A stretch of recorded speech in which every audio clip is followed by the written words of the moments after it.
हमने recent times में हमारे एथलीट्स को क्रिकेट के अलावा भी कई स्पोर्ट्स में एक्सेल करते हुए देखा है। नीरज चोपड़ा, पीवी सिंधु, मीराबाई चानू, बजरंग पूनिया, साक्षी मलिक, रवि दहिया, ये सब ओलंपिक मेडलिस्ट हैं। पर इनके सबके बीच में एक चीज और कॉमन है, ये सब टॉप्स एथलीट्स हैं। अभी एक एशियन एथलेटिक्स चैंपियनशिप चल रही है, उसमें तेजिंदर सिंह तूर, शैली सिंह, तेजस्विन शंकर, ये सब भी मेडल्स जीत चुके हैं और ये सब भी टॉप एथलीट्स हैं। इनफैक्ट अभी रिसेंट टाइम्स में हमने जितने भी सक्सेस देखी है एथलेटिक्स में, बैडमिंटन में, रोइंग में, गोल्फ में, इन सब में कहीं ना कहीं काफी क्रेडिट जाता है टॉप्स को। और इसी टॉप्स के बारे में आज बात कर रहे हैं। Let's go. Top target Olympic podium scheme, इसके नाम से ही इसका ऑब्जेक्टिव, इसका मकसद काफी हद तक क्लियर हो जाता है। ये स्कीम इंडियन गवर्नमेंट ने 2014 में सेटअप की ministry of youth affairs and sports के अंडर। इसका ओवरऑल पर्पस एक ही, इंडिया को कंपेटिटिव करना है और ज्यादा ओलंपिक्स में और दूसरे इंटरनेशनल टूर्नामेंट्स, बड़े टूर्नामेंट्स में, अलग अलग स्पोर्ट्स। एंड इसकी ऑब्जेक्टिव सेट किए गए। सबसे पहला तो फाइनेंशियल असिस्टेंस दी जाए एथलीट्स को, उनके एक्चुअली उन तक पैसे पहुंचे जो उनको तैयारी के लिए चाहिए अपनी, उनको बेटर कोचिंग फैसिलिटीज मिले, उनको बेटर कोचिंग टेक्निक्स मिले, ट्रेनिंग टेक्निक्स मिले, बेटर इंफ्रास्ट्रक्चर मिले ट्रेनिंग के लिए अपनी, इंटरनेशनल स्टैंडर्ड की कोचिंग मिले, इंटरनेशनल स्टैंडर्ड की अलग अलग कॉम्पिटिशन्स मिले। एंड ओवरऑल बस एक बेटर प्रिपरेशन मिले, एक प्रॉपर कंपेटिटिव प्रिपरेशन मिले, ताकि जो बड़े टूर्नामेंट्स हैं, ओलंपिक्स जैसे टूर्नामेंट्स हैं, वहां जाके हम अपने टैलेंट को जस्टिफाई कर सके, हम अपने स्किल को दुनिया के सामने रख के ज्यादा से ज्यादा सक्सेस ला पाए इंडिया की। एथलीट्स के सिलेक्शंस के पैरामीटर्स बनाए गए, एथलीट्स को किस तरह से इंक्लूड किया जाएगा इस स्कीम के अंदर, वो एक फ्रेमवर्क तैयार किया गया।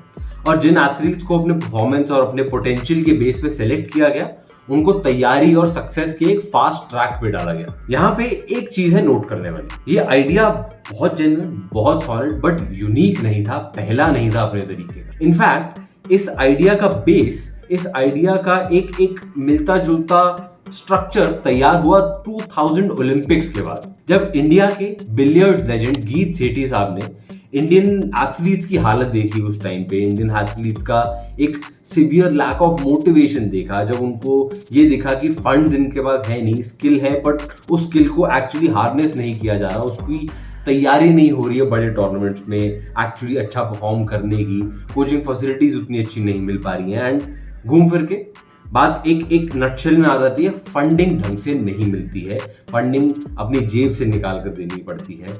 हम लोग जो इस चैनल पे, स्पोर्ट्स सर्कल चैनल पे एथलीट इंटरव्यूज करते हैं, उसमें भी विष्णुवर्धन साहब, ऋत्विक भट्टाचार्य साहब, इन सब ने और भी कई एथलीट ने ये मेंशन किए अलग अलग वर्ड्स में चीज, बट ओवरऑल थीम रहती है कि जब एथलीट बन रहा होता है, जब एथलीट तैयार हो रहा होता है, एथलीट जब मेडल जीत के लाता है कहीं इंटरनेशनल स्टेज पे, तो एक लाइन लग जाती है लोगों की रिवॉर्ड देने के लिए कि नहीं जी, हमने देखो, हमने प्राइज दिया, इस लीडर ने प्राइज दिया, इस अथॉरिटी ने प्राइज दिया, ये वो, इधर उधर से कुछ मिलता है एथलीट को जीतने के बाद। जब एथलीट तैयार हो रहा होता है, जब एथलीट एक अपना सब कुछ सैक्रिफाइस करके, अपना एक पूरी जी जान से बस लगा होता है, लगी होती है एक उस लेवल तक पहुंचने की किसी तरह कोशिश करने में, उस टाइम पे उनको सपोर्ट करने के लिए, उनको हेल्प करने के लिए कोई नहीं होता। एंड इन अ नटशेल इस चीज को एड्रेस करते हुए, इस चीज को एक्चुअली आइडेंटिफाई करते हुए गीत सेठी साहब ने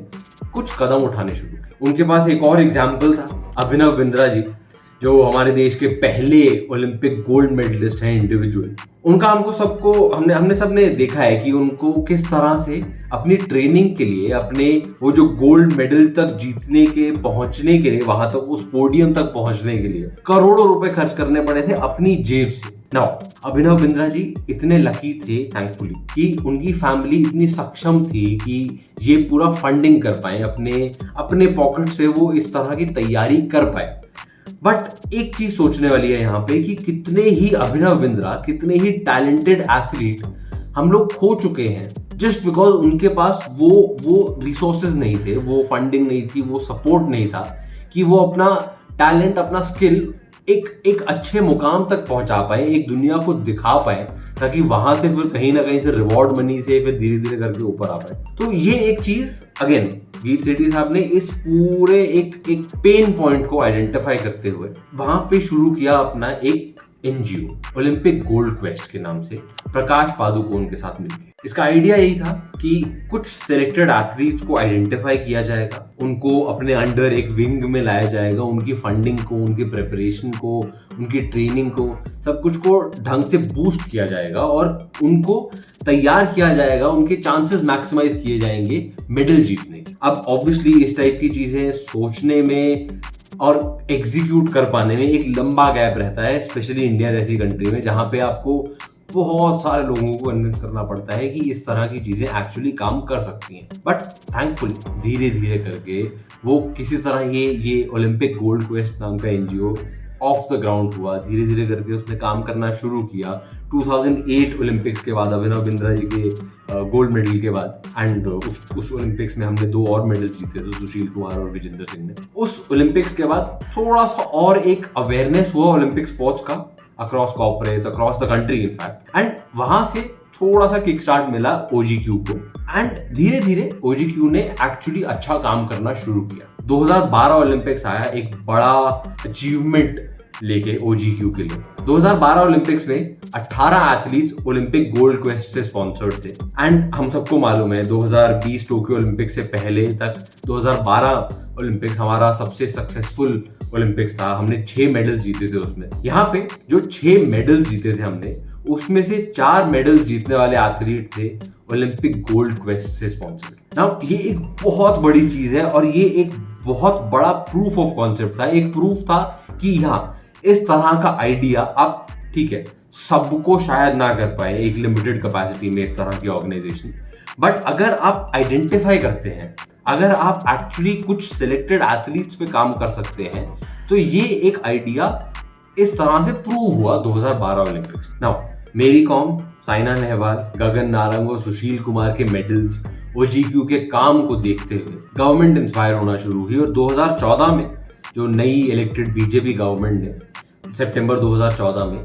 एक ओजीक्यू से इंस्पायर्ड थोड़ा सा मिलता जुलता अपना एक प्रोग्राम ऐड करा, target Olympic podium scheme, tops. इसमें काफी हद तक सिमिलर था इन टर्म्स ऑफ फ्रेमवर्क कि इस तरह से ऑपरेट होगा, सिलेक्ट करेंगे एथलीट्स को, सबको शायद इमीडिएटली ना कर पाए फंड उस लेवल तक, क्योंकि घूम फिर के थोड़ा बहुत कमी तो हमारे देश में रहती है स्पोर्ट्स फंडिंग की। हमने इसके बारे में बात की है पहले भी वीडियोस में, क्योंकि इस तरह से हम उतना ज़्यादा फंड नहीं करते हैं। बट इस फ्रेमवर्क पे टॉप्स बनाया गया, ये स्कीम बनाई गई, एंड एक चीज़ इसमें ऐड की गई कि जी पैरालंपिक्स भी, जो पैरालंपिक एथलीट्स होते हैं हमारे देश के, उनको भी इस स्कीम के अंडर लाया जाएगा। Selected few but still good step. Tops की शुरुआत काफ़ी प्रॉमिसिंग रही, काफ़ी अच्छी रही। इनफैक्ट एक बेटर बजट के साथ काम कर रहे थे as compared to OGQ, better awareness के साथ काम कर रहे थे, बेटर पूल के साथ काम कर रहे थे।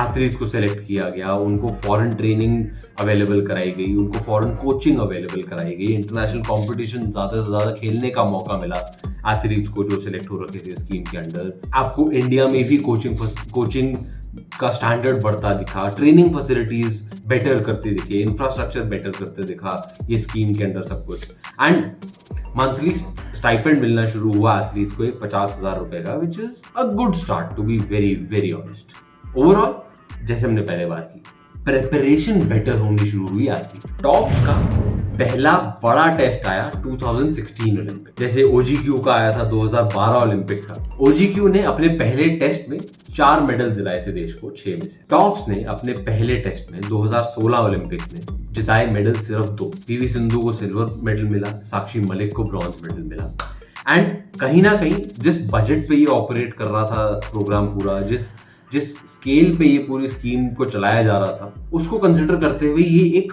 फेलियर था इस प्रोग्राम का पहले ही टेस्ट में अपने। एंड यहाँ पे अलार्म बेल्स बजने शुरू हुए, बहुत लोग क्रिटिसाइज करना शुरू किए, बहुत लोग इस चीज को एक नेगेटिव तरीके से देखना शुरू किए। यहाँ पे थैंकफुली गवर्नमेंट थोड़ी सी जागी, एंड हमारे पीएम मोदी जी ने एक पब्लिकली अनाउंस किया कि जी टास्क फोर्स बनाई जाएगी इस पूरे डिबैकल को, इस पूरे फेलियर को इन्वेस्टिगेट करने के लिए, which again brilliant step, because इस तरह इतने आराम से आप इस चीज को नोटिस होता हुआ नहीं देखते हैं पब्लिक फोरम में, तो it was a good thing. ठीक है, फेलियर है, बट कम से कम उससे सीखने की कोशिश की जा रही थी। एंड चलो एक छोटी सी गेम खेलते हैं। आपके हिसाब से इस टास्क फोर्स को अपने इन्वेस्टिगेशन में क्या पता चला? 10 सेकंड है, नीचे आंसर कर दो प्लीज फटाफट से।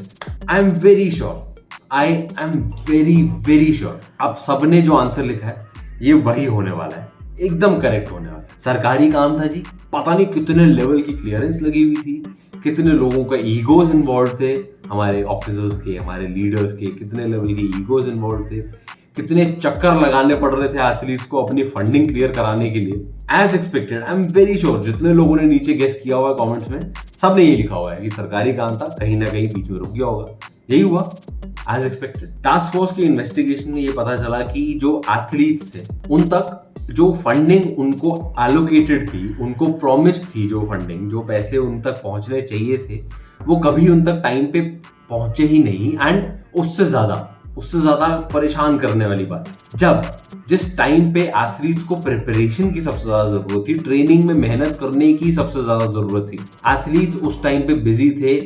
ऑफिस एक शो आता था, उसका मुसद्दी लाल बनने में इधर उधर जा रहे हैं, दुनिया भर का पेपर वर्क कर रहे हैं कि किसी तरह फंडिंग क्लियर हो जाए। और कई एथलीट्स की इसी चक्कर में ओलंपिक क्वालिफायर्स, वर्ल्ड चैंपियनशिप क्वालिफायर्स, इस टाइप के टूर्नामेंट भी मिस हुए जस्ट बिकॉज वो इधर उधर लगे हुए थे सरकारी बाबुओं के चक्कर लगाने में। ये चीज बहुत ज्यादा अलार्मिंग। बट थैंकफुली यहाँ पे एक्चुअली एक्शन लिया गया, जो कि बहुत कम बार होता है। किसी टास्क फोर्स ने इन्वेस्टिगेशन और रिपोर्ट कर दी, उसके बाद एक्शन भी लिया गया, बट थैंकफुली यहाँ पे एक्शन लिया गया। Ministry of youth affairs and sports से टॉप्स को हटाकर स्पोर्ट्स अथॉरिटी ऑफ इंडिया को दे दिया गया। स्पोर्ट्स अथॉरिटी ऑफ इंडिया के अंडर एक स्पेशल बॉडी बनाई गई, उसका नाम था मिशन ओलंपिक सेल। इस बॉडी का सोल पर्पस यही था इस स्कीम को चलाना।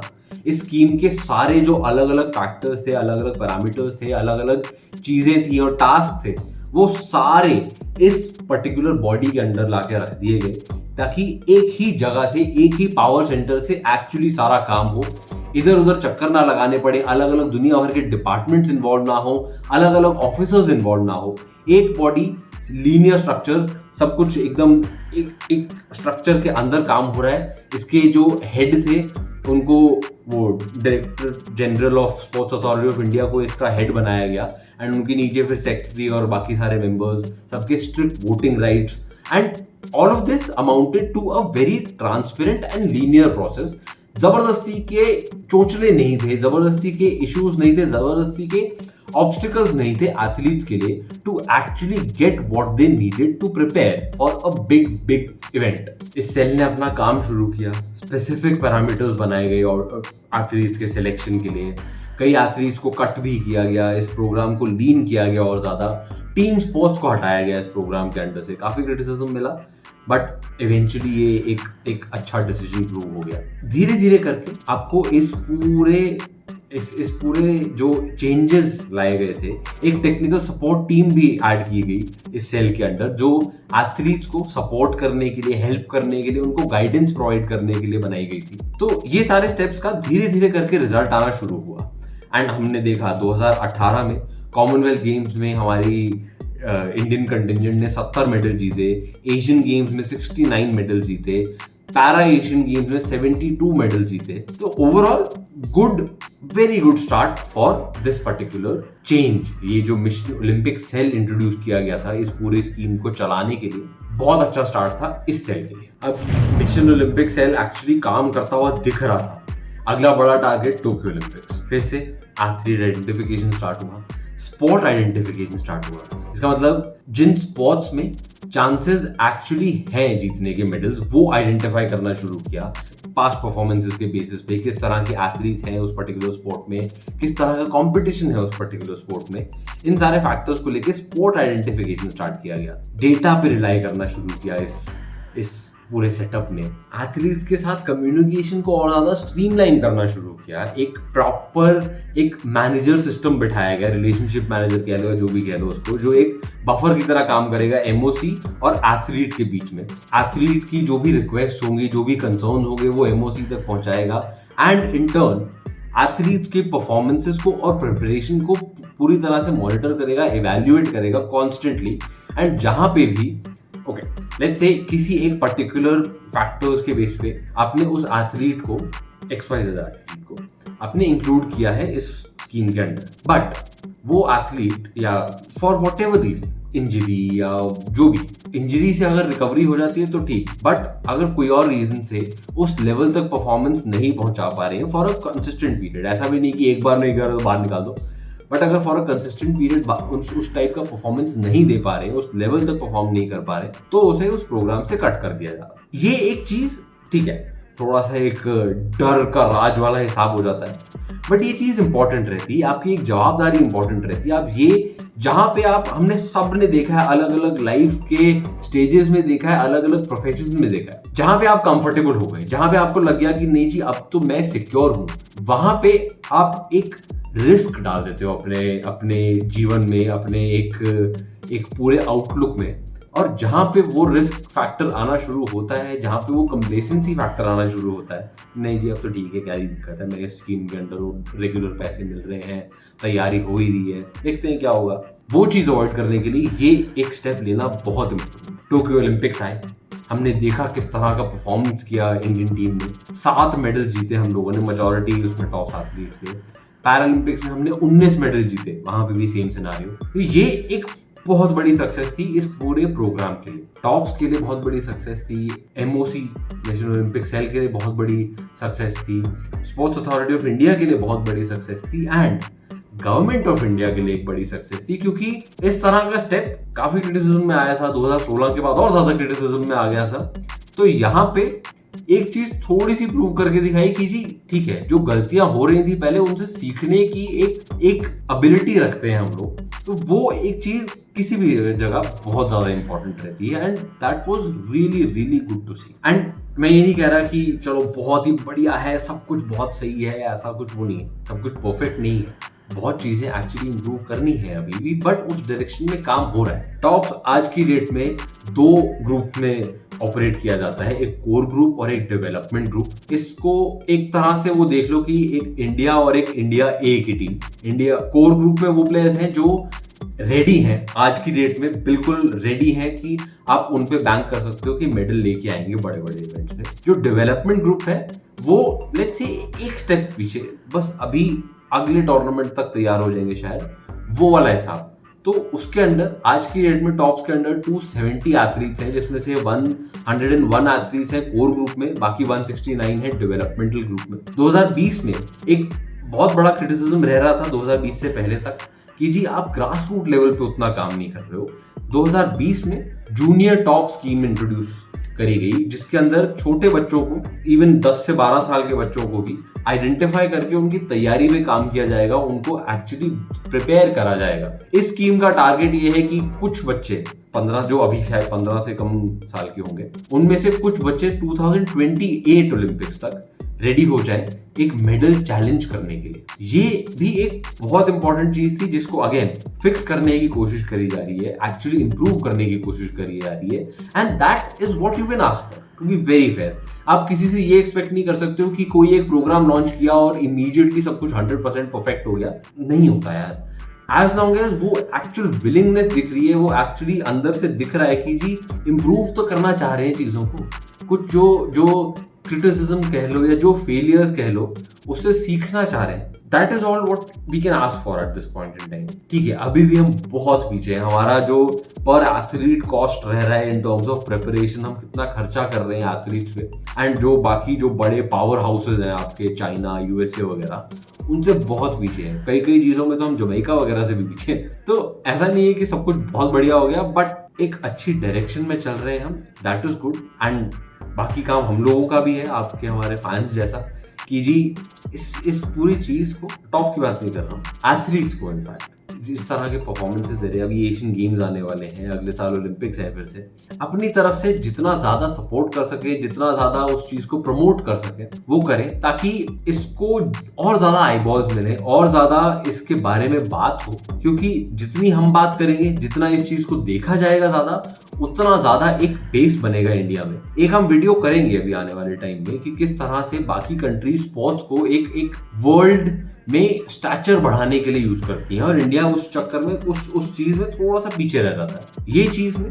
आई रियली होप एज फैंस हम जितना कंट्रीब्यूट कर सकते हैं उतना करें। बाकी let's see how it goes. आप क्या कहना है इस पूरे टॉप्स के बारे में, टारगेट ओलंपिक पोडियम स्कीम के बारे में? किस तरह का काम हुआ है अभी तक, किस तरह के आपकी एक्सपेक्टेशन है और आगे क्या होना चाहिए, वो नीचे कमेंट्स में जरूर बताना। वीडियो अगर पसंद आए तो प्लीज नीचे लाइक का बटन दबा दो ताकि हमारे यूट्यूब महाराज से ज्यादा लोगों तक पहुंचा पाए।